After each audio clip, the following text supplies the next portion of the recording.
Oh boy, welcome. Thank you. Commander Carlos, can you pronounce your last name? Aragon. My brain goes right to the movies with that. Welcome to Heroic Hospitality. Thank you for joining us here at Beacon. It is a pleasure to have you on the show today. I mean, absolute pleasure. Really appreciate you carving out some time. I know how busy you are and the service you provide, and I just can't wait to get into today's conversation. So thank you so much and for carving out some time, and I'm excited. I'm excited, so thank you. Thanks for having me. Oh, 100%.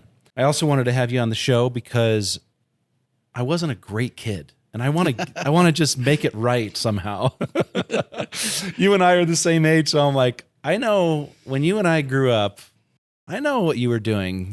Okay. I was going to say I wasn't too good of a kid either. So, so now I'm making amends. See? Exactly. Yeah. So, it's always an interesting thing when you look at when you were a kid, whether it was like teenage or early 20s, mid 20s, then you eventually kind of shake off the immaturity and somehow find a little maturity along the way. And, so just wanted to, really talk about what you're up to and how you kind of go about your day and what you look for. So since we are the same age, it's an easier conversation. How long have you been a police officer, and like kind of what was the short story on how you got there? Yeah. So short story, been an officer I'm in my 25th year. Oh, wow. Started my 25th year. So right out of the gate, that's what you were doing. Pretty much. Okay. Yeah, pretty much. Yeah. So my father was a Denver police officer. He retired back in 2008. Wow. My grandfather was an officer, not with Denver. He was with another jurisdiction. So kind of family business, so to speak. Yeah, so that's kind of how I got involved. I knew early on I wanted to be a police officer. Funny story. My dad, got pulled over and by another Denver officer, and the officer didn't know who my dad was. And, he comes up to the window, and it's kind of funny because he's like, one, you're going too fast, and two, so-and-so. And then my dad pulls out his badge and he's like, and three, I'm out of here. And he just drove off. Right. And I was like, I want to do that. That's cool, right? That was a long time ago. You probably wouldn't do could that. You get away with that? You probably wouldn't do that Probably today, not, but it was pretty cool. So I knew, and I was pretty young at the time, so I was like, I want to do that. That's pretty cool. So really good. That's awesome. Yeah. So just growing up and being active in sports and stuff, I know I want to do something that was a little bit more active and not always sit behind a desk, which is kind of actually what I do now. But you kind of sit behind a desk. Yeah, now okay. just being at the level I'm at and stuff Sure. like that. But which I can't wait to talk about, because I think there's a lot of people, including myself, that don't know kind of the hierarchy of how things get done. Sure. Actually, speaking of that, like what is the structure of the police force in Denver? Who answers to who? And then a follow-up question is going to be, what does the culture look like within the organization? So what is it run like a business, or is it run more like a bureaucracy? It's run like a business, okay. So to speak. The police department's considered a paramilitary organization, right? Okay. So there is, it's not full military, but there's obviously orders that have to be followed. There is a rank structure. Right? And when you say that, you're referring to how the military is structured, not literally. Yes. Okay. Yeah. So meaning like, so when the applicant comes in, they're obviously vetted through the application process, mm-hmm. and then once they get hired, they're in their police academy. They're there for a certain amount of months to train, then they go, get out. So then they become an officer. They go through a field training program for almost 4 months, which is basically hands-on. So they go through the academy. So really quick, just so I can understand the process. So someone is interested to become a police officer. Mm-hmm. They obviously fill out a bunch of paperwork, just like in the military, yep. making sure that they check all the boxes with like basic health criteria. Then they are accepted or declined. And this goes for men and women. Yep. Okay. Do women have to do women have to accomplish the same regiment as men, or is it kind of tailored to the female? No, they go through the same process. Yep. Cool. Then there's an academy. What was there something before the academy?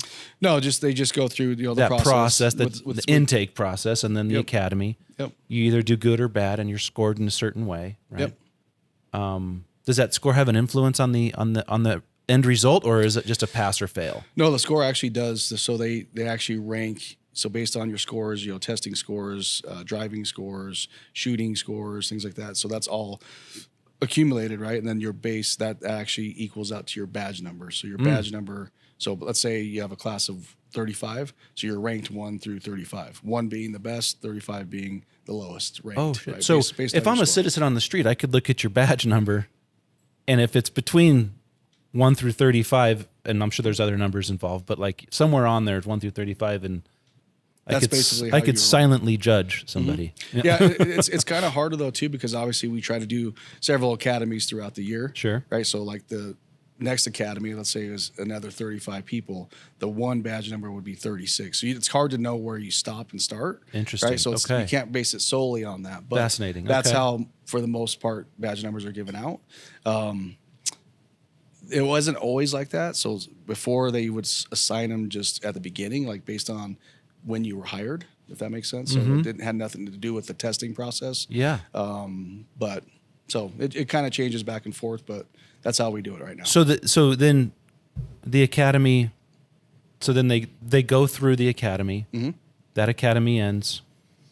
Hats go up, just like if you're graduating, right? Yep.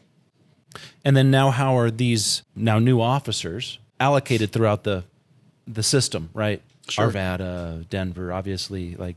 Yeah, so ours just go to Denver, right? So it's just Denver Okay. Police Academy. So we hire them for city and county of Denver. Yep. And then That's when you talk about jurisdiction. You see these TV shows all the time. It's like, you're out of your jurisdiction.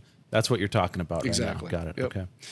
And then they're allocated. The chief's office has a process where they send so many to each district, each police district, right, based on need and what's happening in that specific district. And then they go through what's called a field training program, where we call it actually PTO, right, which is where they're with a training officer for a series of 3.5 to 4 months.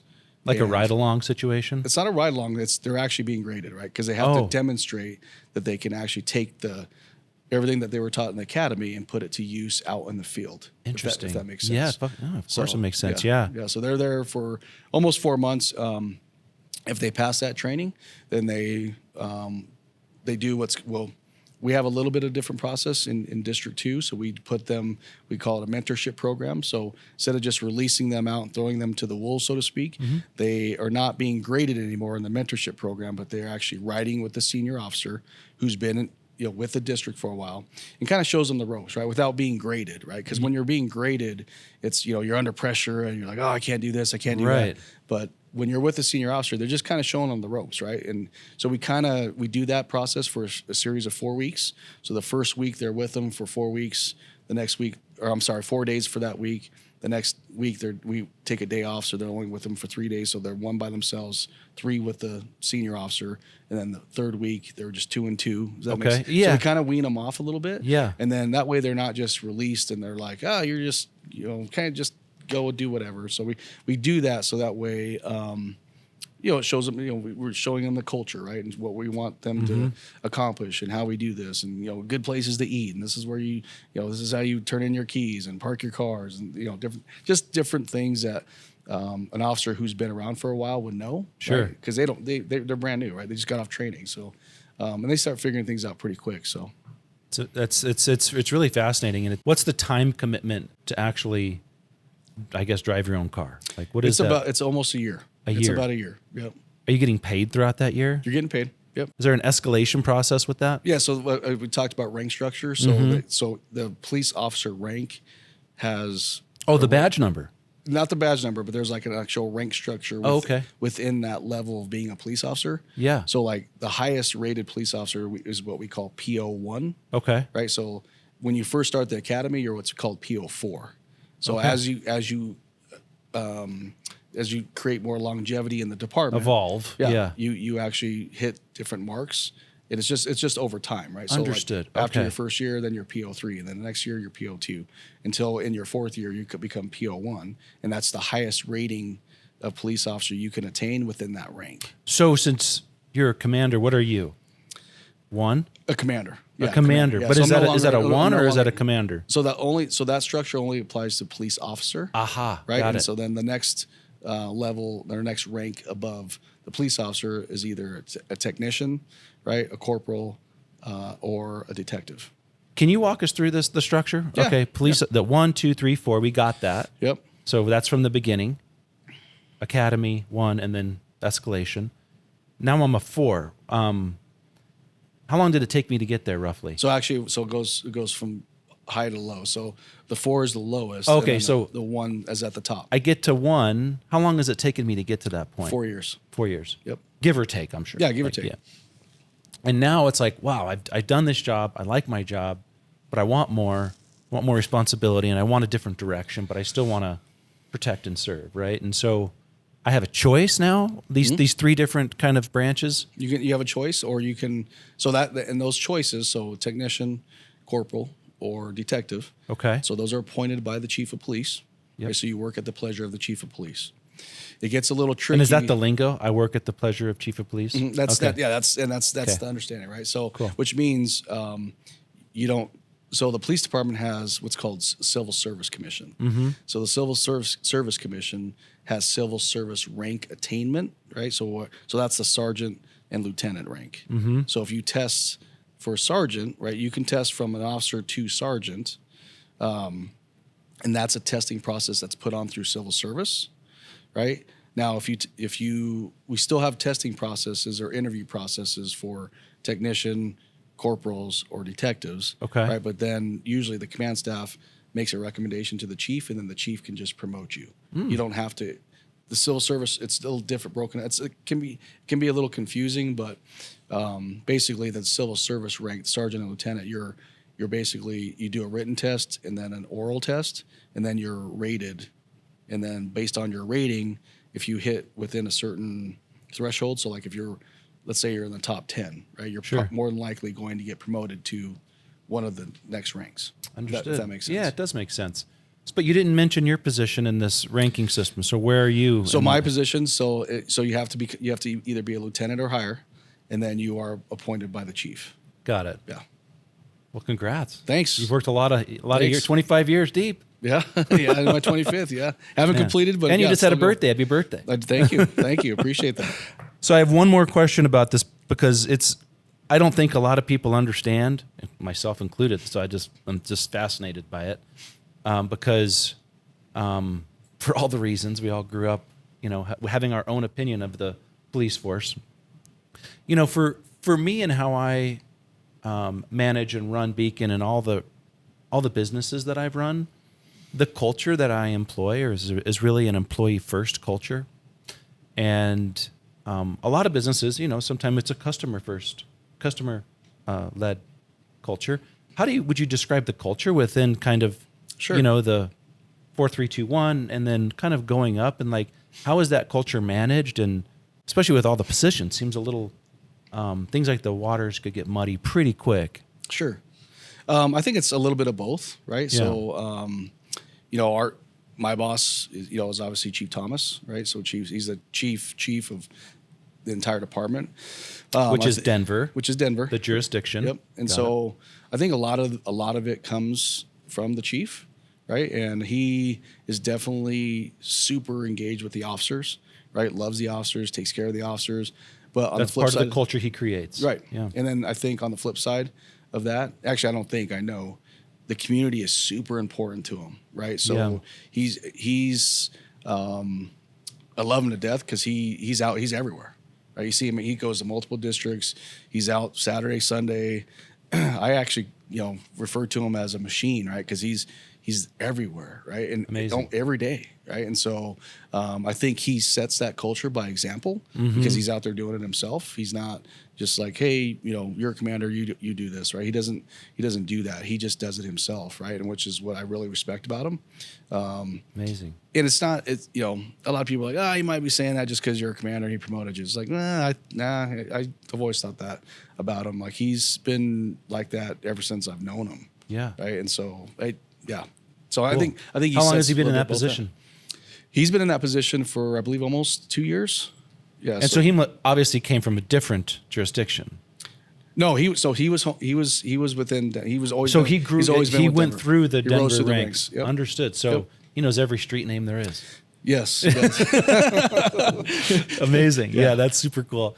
Well, thank you for helping us understand kind of where and how you can get to one position. Now, how many, once you get to that level one, how many of the detectives and the other and the other two kind of avenues you can take are there roughly? There's, I mean, Countless, It's not even worth talking about. Yeah, it's like countless. so I mean, many. it can go to several. I mean, several Okay. units Cool. that are employee detectives, technicians. Like, so our community resource officers that are out contacting the community. Most of them are technicians. Yeah. The technician rank, and then like our corporals, most of those are training officers. So they're the ones that are teaching the new recruits in the district stations. Right? Sure. So yeah, it just really it's limitless. Like wherever you want to go, you can pretty much go. It's amazing. It's What it's like I was thinking on the drive in today, I was like, but I wonder what are like the three like most used words within your organization? And I'm like, and I figured like de-escalation is probably one of the most like hottest words that you guys like will continue to use, always use. How do you use it?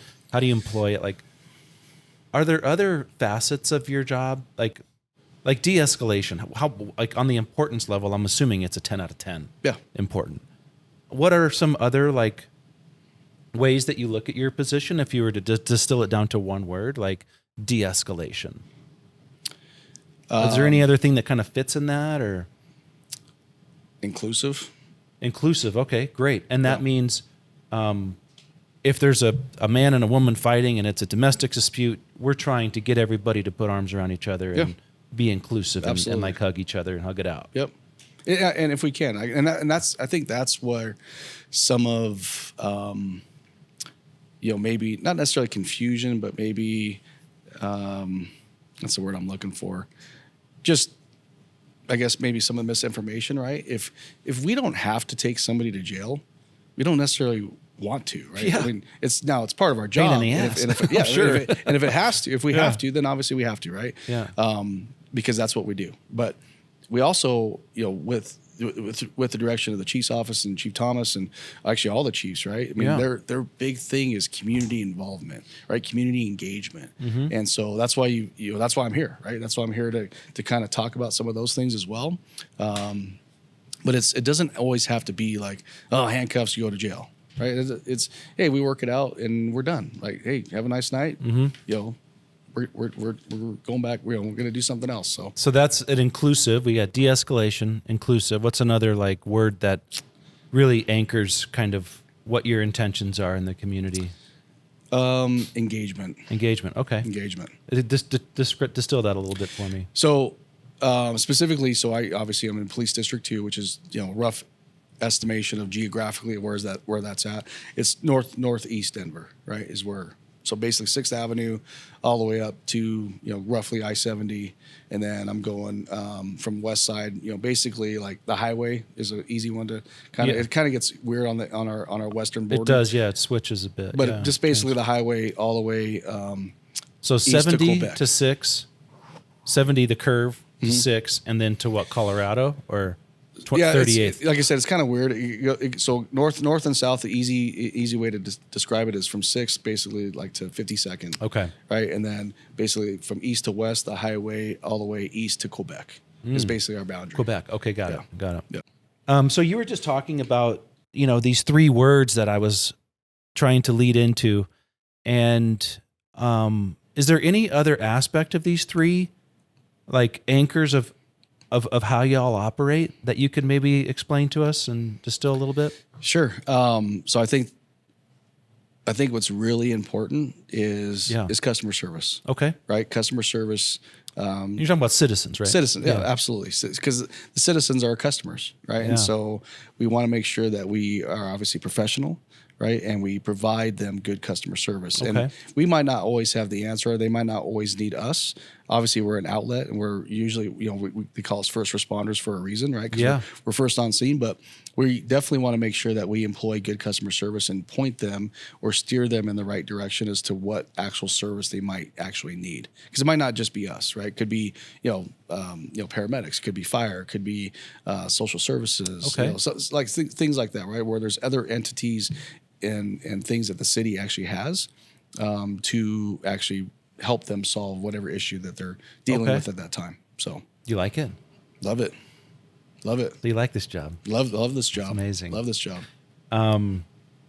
It's so interesting, and it really upsets me a lot when I see, that there's like these things on the internet where it's like these people are like giving police officers a really hard time and doing just inflammatory things and acting in such a malice way to like the people that we actually pay our tax dollars to. And this is the taxpayers pay your bills, right? Like sure. That's yes, how they do. That's how this rolls. Yeah. And like to give you such a hard time, how do you guys navigate that? Do you have when you know that there's trends out there? Well, are there trends out there in the world that aren't supporting you in the way that you kind of need support? Yeah, I mean, there's always trends that way, right? You see them on TV all the time. But I will say this, at least with the community members and the Denver community, I'll be honest with you. I see a lot of trends in the other direction, right? Where people are saying, "Hey, thank you for your service. I appreciate that." Hey, have lunch on me, something like that, right? Yeah. When they see an officer in uniform, I see that a lot. Is that something that you haven't seen in the past?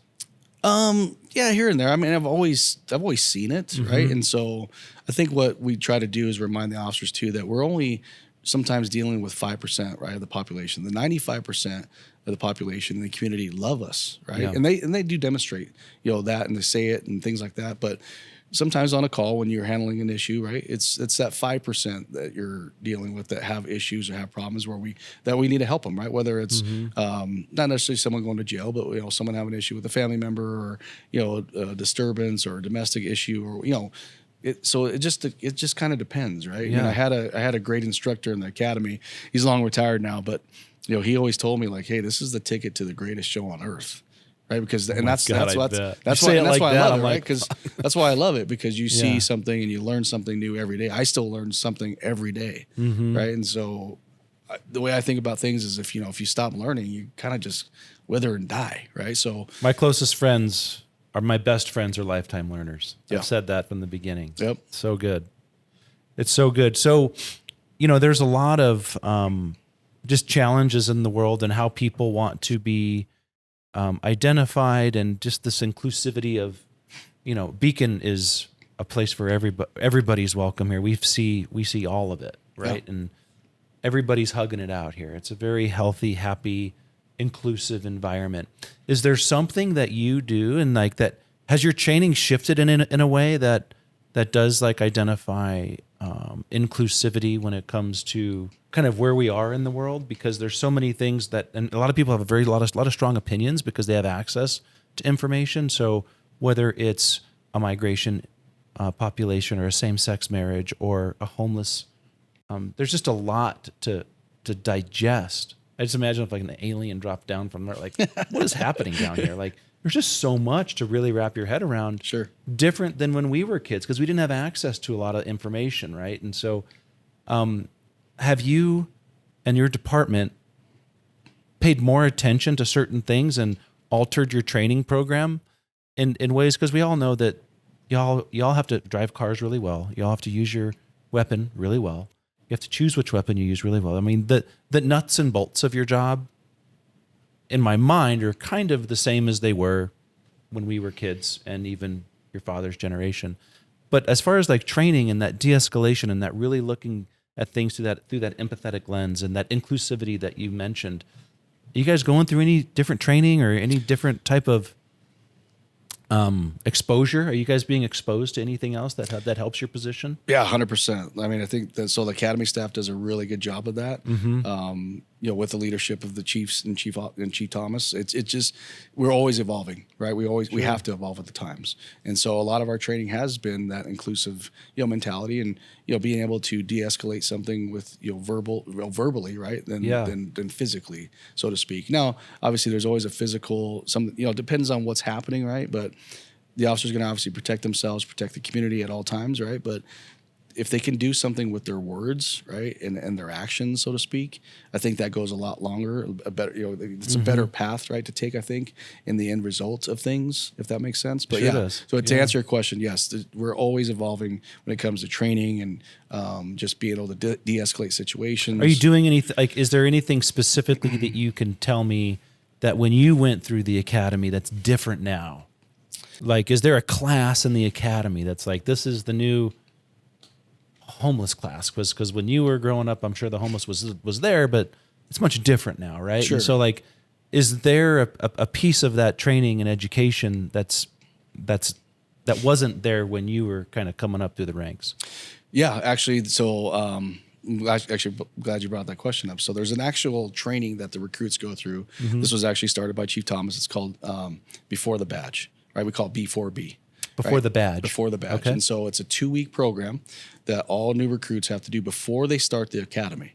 And so what they do is they actually go out to each district, right? And they actually get to meet the community members and the district staff in a nutshell, right? Before they actually start the police academy, right? So they're meeting members of that specific district. So for example, in District 2, right? We bring them out. We have council members that talk to them. I talk to them. Lieutenants, the sector lieutenants talk to them. But the most important thing is that specific community members, right, actually get to talk to them, and they do these breakout sessions with them, right, in the district station. So they get to ask questions of those community members. Hey, what's important to you?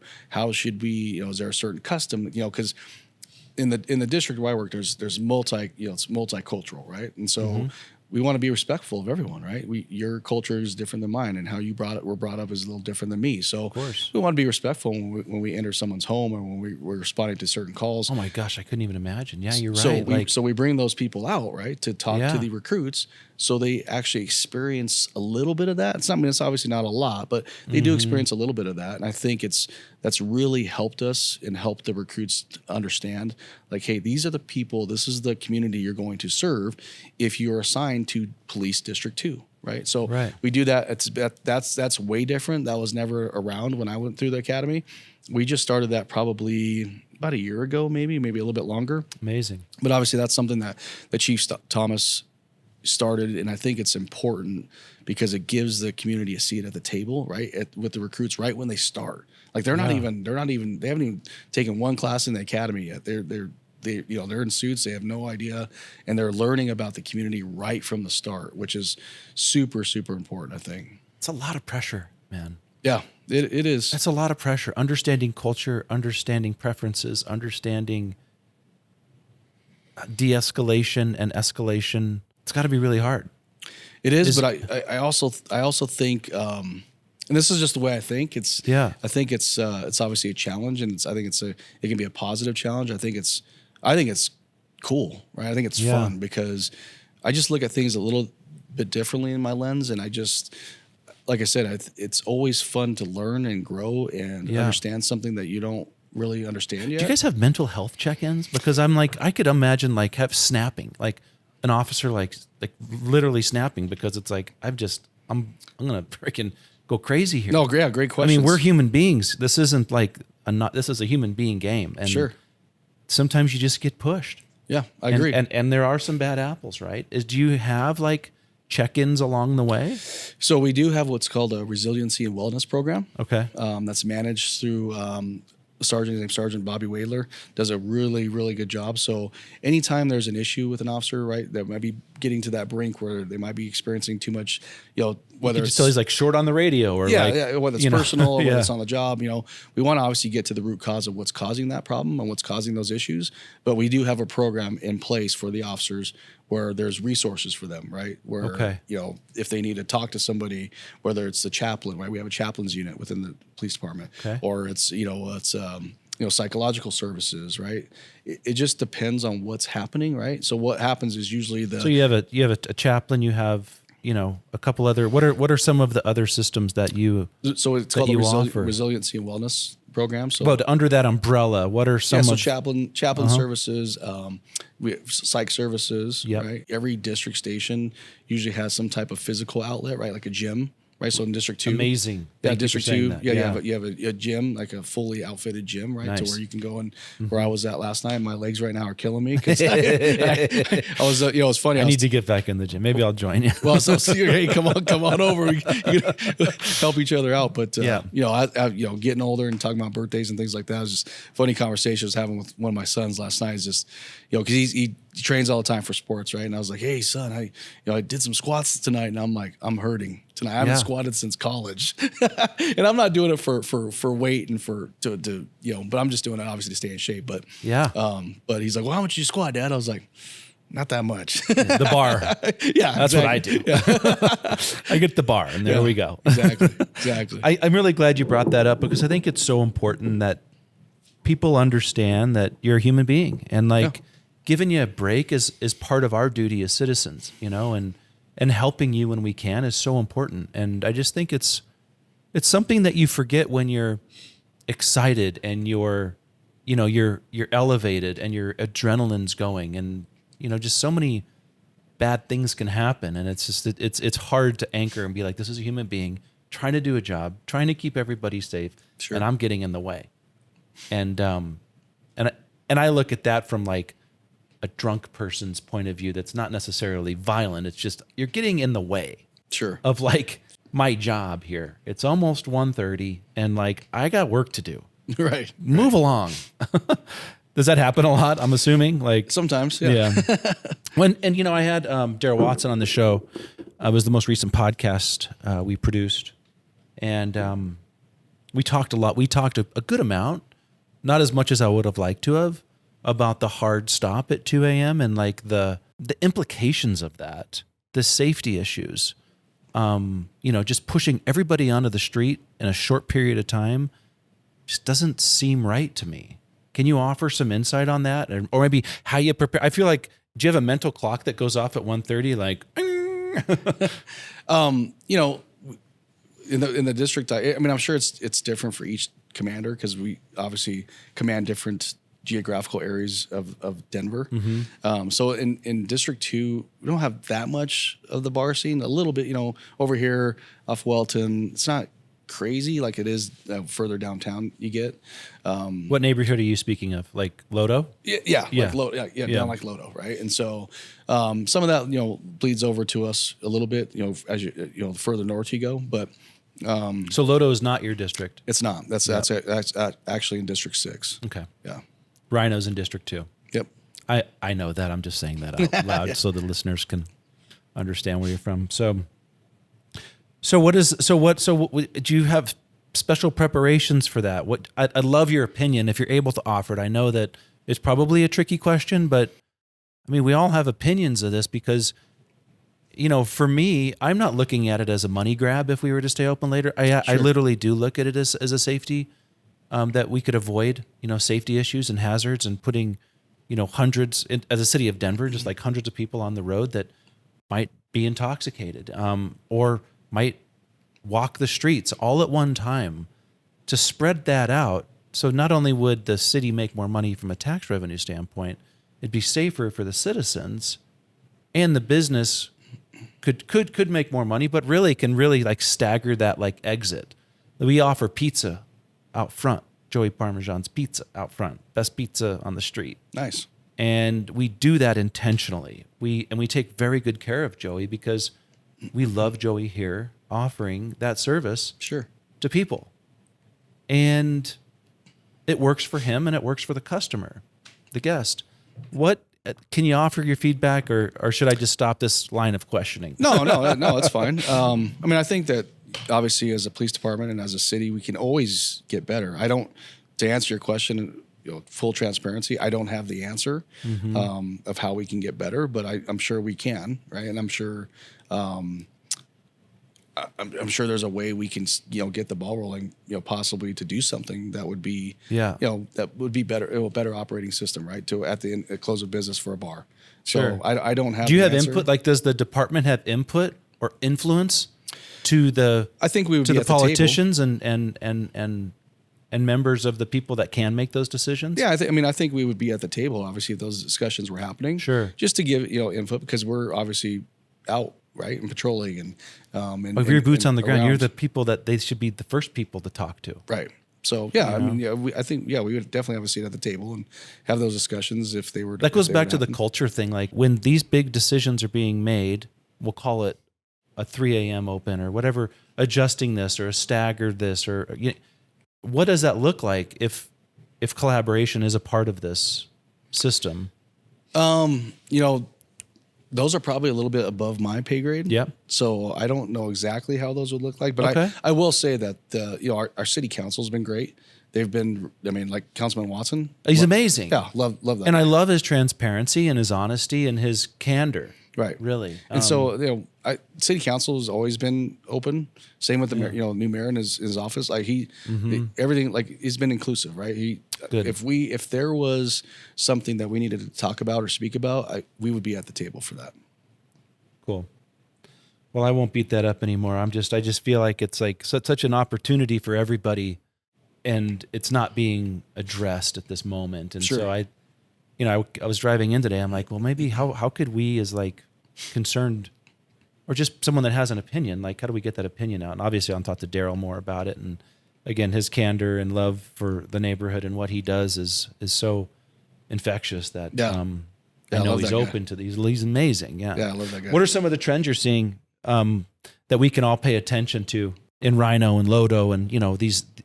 I know Lodo's out of your district, but it feels like Lodo's a little more dangerous in a lot of ways, and I could make a lot of assumptions, but is there anything we can do to pay attention when it does get late at night like that? Like, okay, it's 1:00. We all know where people are and young people, and voices are raised, whether it's good or bad, doesn't matter. Like, Sure. it gets a little bit tricky and dicey when you're talking about late night. Is there any trends that you've seen? Obviously homeless is a big trend in the wrong direction. And that's not necessarily why I'm asking this, because that's just a whole nother topic that is just hard to unpack. And, Sure. you talk about that, but just like what kind of advice or what kind of trends can you recognize, define, and help people that are nightlife enthusiasts that are just going to go blow off some steam one night? Sure. Yeah. I mean, I think not necessarily trend, but maybe more some advice. Obviously be aware of where you're parking. Park in well lit areas. Yep. Go with a group of friends and stay with those friends right throughout the night until it ends. Don't go out wandering by yourself, especially if you're a little bit inebriated. Right. Don't go cruising around. Yeah. Don't go by yourself and do something. Because. We want you to obviously be safe. We want obviously everyone out who's visiting these establishments to be safe, right? And so I think if you just follow some simple rules and stay together and park in well-lit areas and, if you can leave a little early, you don't have to stay and close the place down. Right. Kind of leave a little earlier if possible, which would help us out a lot. I mean, obviously clearing out the crowds and different things in different bars and stuff. So, but I think, just more advice, not necessarily trends that I'm seeing. So I'll let, just for the listeners too, it's like I'm going to interject because we do a handful of things here that we try to, that we pride ourselves in, but we always can get better. We just had an off-duty police officer that has a company, or not off-duty, retired police officer that has a company, a security company, Sure. that came in and gave us a really great staff education. It wasn't cheap, but we want to invest in the safety of our employees because they do lead the culture of our company. And then so one of the things we also employ is that we throw people's drinks away that are unattended. We think that that's a huge benefit, even though it does cause some immediate tension. It's like, you threw my drink away. It's like, I'm going to get you another drink. You weren't looking at it. Like, Sure. When you talk about staying with your friends, it's a big part.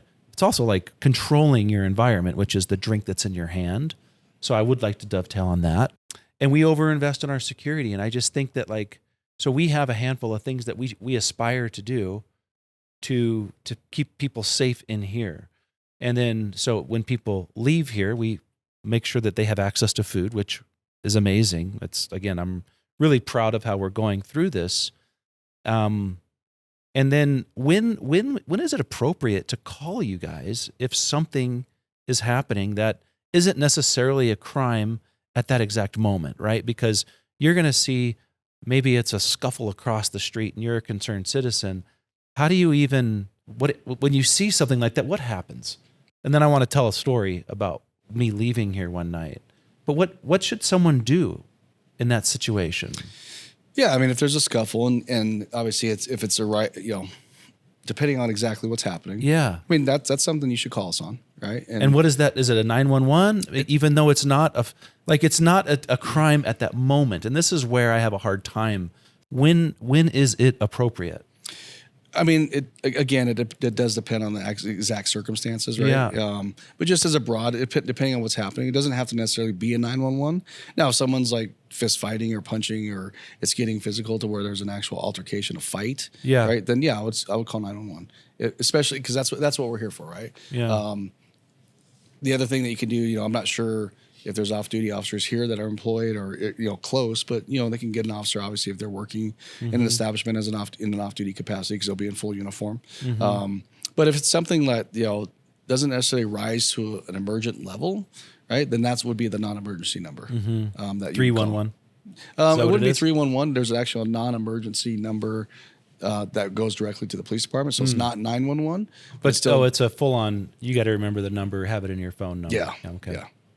Got it. Yeah. Where on a staffing level? I was meant to ask this earlier. On a staffing level, where is the Denver Police Department? If you're supposed to have the 1 through 4s that just passed, they just got out of the academy. Sure. How many of these are we deficient in any areas right now? Is there maybe a call to action that you have with like, hey, if you want to be a police officer, this is a great job, and like looking at the camera and be like, you need to do this now. Yeah. No, I mean, we're always looking for good people, right? And is there a deficiency in the department right now? Yeah, we're down. We're down some officers, but percentage wise, how far down are you? If you're able to say, that's a good question. I don't know that off the top of my head to be completely honest with you, but we are down a little bit. Not I don't think crazy, right? Not crazy, but we are down. We are, we're always looking for. We have a great recruiting department, right? So who's always recruiting. So if you are looking, there's the camera. There's we always looking for good people. Good. Yeah.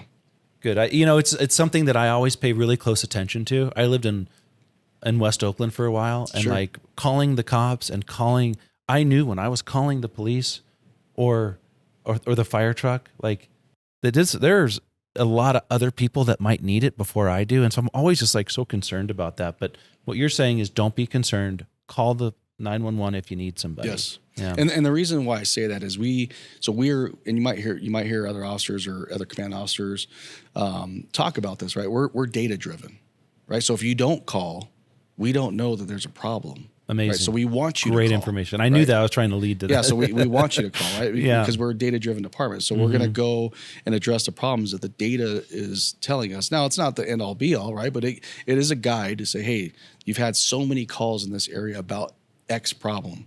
We probably should do something about it, right? And so but we don't ever get that data if you don't call. Right. So we want you It's important to call. Yeah, we want you to call. And you were talking about, I've seen a lot of off-duty police officers at bars. Mm-hmm. Some restaurants too, actually. But if the department still needs to hire more, how are these folks out on a Friday or Saturday night in a really busy period of time when it's like, shouldn't you be out like working somewhere, like in a car? Yeah, I mean, so it's just like every other job, right? So they're obviously on their days off, right? So they're not staffed on at the district or on the street, so to speak, right? Cool. So so they're working extra for extra money on a day off. I think it's a question that people ask me, Yeah. And I'm fascinated by it, so I was looking forward to understanding that. So it's just their days off. So if they work a 3 or 4 or 5 day week, they're just going to do a little extra for side hustle and making sure everybody's works, safe. Yep. And it works as a force multiplier for us, right? Because if that officer, let's say an officer is working here and you have an issue inside the bar, that officer can take care of it. Instead of calling, an officer off the street who's patrolling, right? That officer can just take care of it here. Now, if they need cover, they obviously have access to their radio to where they can call for assistance or call for cover if they need it, right? But it helps as like I explained, a force multiplier. So they're not taking a car out of service to come deal with an issue here, if that makes sense.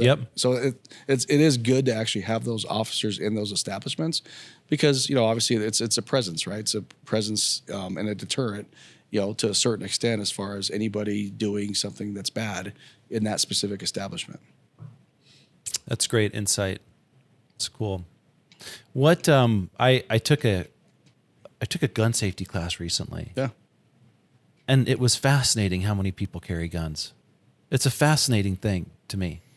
I've never like done that. Like, what is your take on that? Like, is that add value to like it's for me it sounds scary, you know, that now that I know how many like guns are in people's cars, it's like Sure. I never like poke at people anyway. Yeah. Oh, the story I was going to tell you earlier. So I was driving my truck down Larimer and I see this fight. And it was gnarly. Women, men, younger, old. It was a total fucking scrum. Like, it was intense. And I'm in my car. I'm like, by the time I call anybody, this thing's going to be broken up. Sure. I bought an Airhorn. I'm just going to bring up my Airhorn. I'm just going to, like, like, what could I do? I'm like, That might have helped, actually. I have an Airhorn in my car right now because I'm like, none of my business. By the time I call you, it's not going to, it's on a street. There was no businesses around. It was almost in the middle of the street. So it's like, I know it's going to be done, you know? Sure. Like, you could just tell. Like, anyway, so I just wanted to share that. Buy an Airhorn. That's the moral of the story. I haven't used it yet, thank God. But I don't know. I really have a lot of questions. I want to respect your time. And is there anything that you can offer the listeners? I mean, again, this is a show for nightlife enthusiasts, entrepreneurs, hospitality professionals. We're in a hub of a lot of restaurants, a lot of bars, a lot of traffic, and not everybody behaves. Is there anything that you can offer, or if you have an ask or a way we can support you? Is there anything like that you can share with us? Yeah, actually. So we do have a great program as far as support. Yeah. It's called Business Watch. Okay. Right. And so what that is we're trying to connect the businesses, right? So they're all on the same page. And so Okay. I talk to people about, community involvement and getting engaged, right? Talked about engagement before Well, we met here at one of the... Yeah, exactly. Yeah. So it's just about being involved, right? So it's always a three-pronged approach. Everyone always thinks it's like, oh, well, the police department has to do this. The police department has to do that. It's like, well, the police department can't do it by itself, No, right? So we need 100%. community involvement and we Yeah. need business involvement. And then it's us as the third prong, right? So it's community, business, and then us. So we do have a great program since you have a great establishment like this and you're very active in the community. Being a part of our Business Watch program to connect all the businesses in this area will really, really help. And so what that does is if you have an issue, right, you're seeing a trend or something happens, you're all connected already, right? So we actually at District 2 will give you a training about Business Watch and what the program actually entails. And I would actually love for you guys to be part of it because I'm a yes. Let's figure it out. All right, Yeah. let's do it. Yeah. Let's do it. Because How much time does it take out of my day? Like, what is it's very minimal. Okay. Yeah, minimal. And is it take out of your day or out of your week or out of your month? No, it's so we can get to the nuts and bolts of it. Probably be here a lot longer than an hour. Yeah, sure. But if we're trying to have an ask here, we should have at least a little bit of nugget on what's happening. Yeah, so you go through a minimal training, right? It doesn't take very long. I personally and my team, you and your staff, yep. And, Okay. And you guys, we actually would that happens tailor- on site. Yep. Okay. Come out to you, or you can come to us, whatever's easier for you. Okay. Right. And we actually tailor the program based on what you like and what you want for your business. Okay. Right. And we've done that through feedback of doing this with other businesses. So before I started in District 2, I was actually the commander of District 3. District 3 is Southeast Denver. And in Southeast Denver, we grew the Business Watch and the Neighborhood Watch programs exponentially. Like it's huge out there. What is the definition of growth? What do you mean by that? So starting from nothing, right, to where there's several pockets of businesses, right? Okay, to got where- it. Okay. yeah, that are involved. So it's the amount of businesses that are involved that passed or participated in this course. Yep. Okay. And then now are part of our program, right? So where if they need something or and it's also getting them established with the overall community, as a whole, right? Because I think it's important that community members know, like, hey, we have this business here, go check them out, right? They're great. It's a great establishment, right? And so it's just be able to connect and communicate with everyone that's involved, especially if we're having an issue, right? We want all parties at the table. It shouldn't just be us, right? It should be the community members and say, hey, we have this issue, so how can we help solve this? Right? It's not just us solving it. It should be community members, right? And so they need, in order to help solve, we need to be engaged, right? You can't just be like, oh, well, I'm not going to call on that. Like, Right. It should be like, hey, I'm going to call because What does engage look like? A call? a call. Yeah, a call. It could be as simple as a call. Like a 911 call? It could be 911, it could be non-emergency. Engaged also looks like, I have a great meeting that I host once a month, and we call it 2CAB, right? And CAB stands for Community Advisory Board, right? So what that is every month, first Wednesday of every month, I open it up. It's at District 2. You can actually either go to District 2, 6 o'clock, from 6 to 7, first Wednesday of every month, or you can go get online. We have an online source, so you can actually join online. Oh, you can just and I basically report to the community what's been happening in District 2. Right? And you can ask me questions. You can ask. So we break it down by sector. So in District 2, there's 2 sectors, Sector 1 and Sector 2. Sector 1 is everything west of Colorado Boulevard. Sector 2 is everything east of Colorado Boulevard. And so we break it down and tell people what's been happening in their neighborhoods, in their sectors, right? When it comes to property crime, person-on-person crime, overall crime, right? So we give statistics, right? And we share those, right? To be fully transparent. This is how we're doing. This is what we're doing about it, right? And these are some of the trends and issues that we're seeing. So I want to invite all your audience to come to District 2 Police Station, or join online, or join online. Yeah. Would love to. I'm an interactive person, so I like to just see. You've been very communicative. I appreciate see you, it. talk to you. Shake your hand and thank you, obviously, for coming to the meeting. So that would be great if they could come.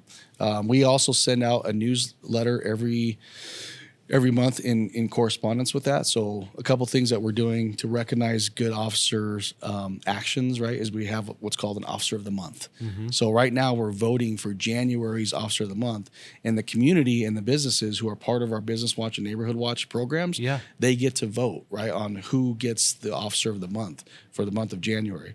So not only does the community get to vote, but the officers in District 2 get to vote, and then whoever gets the most votes wins the Officer of the Month. That's a great use of our tax dollars. Yeah, it really is. It really gets people to open their eyes and to understand y'all are human and you're doing your best and you're kicking ass, and just want to say thank you so much. And thank you. I'll do my best to get the word out about that. Is there any other places in Rhino that have participated, or is this a brand new program that you guys are launching, or are some of my neighbors already in the mix with that? No, so Business Watch is fairly new to Police District 2. Okay, so that's new to me for sure. So so we're starting to kick off. So that's one of our goals for 2024 is to really establish Business Watch and Neighborhood Watch. And so when people hear about Neighborhood Watch, I want to make sure that they understand it's not like the old Neighborhood Watch of like when you and I were kids, you 1970s. put a sign in the window. Yeah, so it's new age. We've revamped it. There is a training process that goes through, but it's really cool. Do you work with apps like Nextdoor when you?